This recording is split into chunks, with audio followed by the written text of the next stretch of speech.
Hello everyone. رح أعمل اليوم pink pasta sauce. قلت أخلي الموضوع يكون شوي professional but anyways.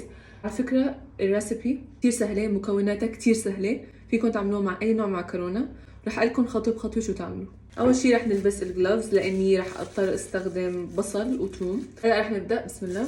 أول شي بدي شغل النار. هلا بعد ما أنا شغلتها بدي أضيف زبدة أو سمنة حسب أنتو شو بدكم. هضيف شوي على الطواية، يعني حتى ما طلع مكعب كامل، يعني ما بداعي، يعني بتعطي طعم حلو من غير ما نكتر كتير. حتى لو شفتوا ما كتير، يعني اتأكد انه كلهم ذابوا. ما رح احط كتير، رح احط شوي بس. يعني ريحتها يا جماعة ريحتها بتجنن. هلا حنضيف الثوم، هي لساتها فاتحة، يعني ما غمقت لسه، عشان ياخذوا لون مع بعض. رح نحط الثوم هلا ثاني. طلعته من الفريزر، عن جد شو هذا عذاب. اي تمام.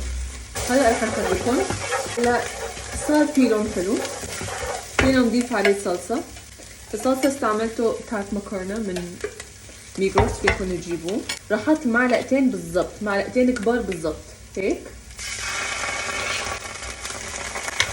ما راح كتر الصلصة لاني بس احط الكريمة بتشوفوا كيف لونها بيكون احلى بكثير لما ما بنكتر الصلصة.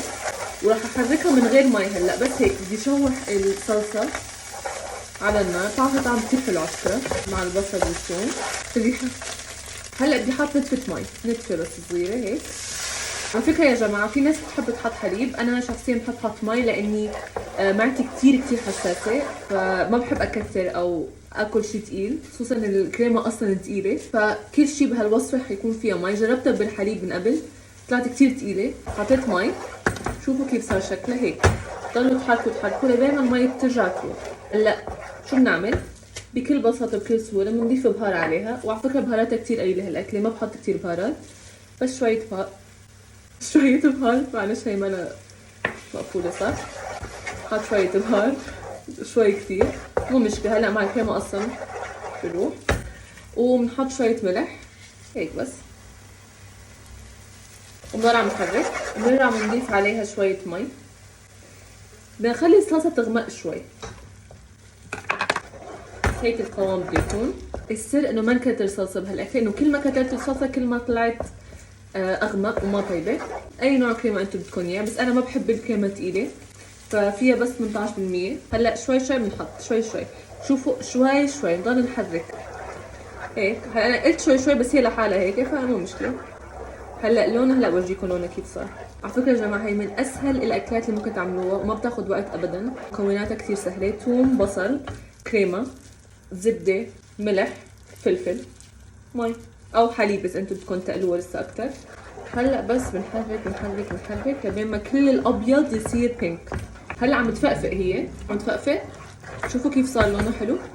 هلا هيك من الاطراف، دائما هي بالاطراف لاني ما بعرف ليش هيك بصير فيها. هلا بعد ما تفقفق بهالطريقه شوفوا لونه ما احلى. تحطوا مي، بتضيفوا مي. هلا هون فيكم انتم تضيفوا حليب، بس انا بحب المي قلت لكم تطلع اخف ما طلعت ثقيله. وقد ما غرقتوها مي مو مشكله اني كله بيتسبك مع الوقت، كله بيتسبك. وهلا مشان نسلق المعكرونه، وكمان فيكم اذا بدكم تضيفوا قطع بندوره تقطعوها يعني وتحطوها بقلب الصلصه، كمان فيكم تعملوا هيك مثل ما بدكم، يعني ما في طريقه معينه لهالصلصه، بس انا هيك بحبها كثير. ما حقول خفيفه، ما كثير خفيفه، بس يعني لطيفه وظريفه، فيها كثير فلسفه. ونضل عم نحرك كأنها شوربه لبين ما تتسبك، وعم استنى الكتل يغلي المي. هلا برجع بضيف عليه فلفل اسود. هلا صارت تفقفق يعني bubbles like this. I feel like I'm making an evil potion. وبهاي الاثناء بنرجع بنحط شوية زبدة عليها. واسفة على الصوت الباك جراوند نويز، بس الكتل بس هيك. شوفوا بس هيك شقفة وبتحركوا تحركوا. هلا صار وقت الذوق عشان نشوف شو ناقصه. ناقصه شوية ملح هيك بس. تتركوها تتسبك لبين ما تصير هيك سميكه هيك. خليها تفقفق قد ما بدها وخليها تاخذ وقتها. مية السلق تبعت المعكرونه ما تحطوا غير ملح. في ناس بتحط زيت، بس انا سمعت من ناس ايطاليه انه ما في داعي ابدا للزيت بالمي، فراح احط ملح. نرجع ندوق بعد ما تسبكت شوي هيك احلى. هلا بعد ما رجعت تسبكت بنحط عليها فلفل نرجع. شايفين هون تفقفق. وكمان ما بحط لها جبنه لان الجبنه حتسمكها اكثر، حتخليها اسمك، واكيد تعطيها طعم اطيب، ممكن ما بعرف، بس انا بحبها هيك يعني سمبل. هلا حطي تحتها خلص سبكت. المعكرونه انسلقت فرح نحطها على الصوص هلا. كله عم يفقفق مع بعض. هلا رح نضل عم نحرك مع بعض. ريحتها شوفوا شكلها انتو.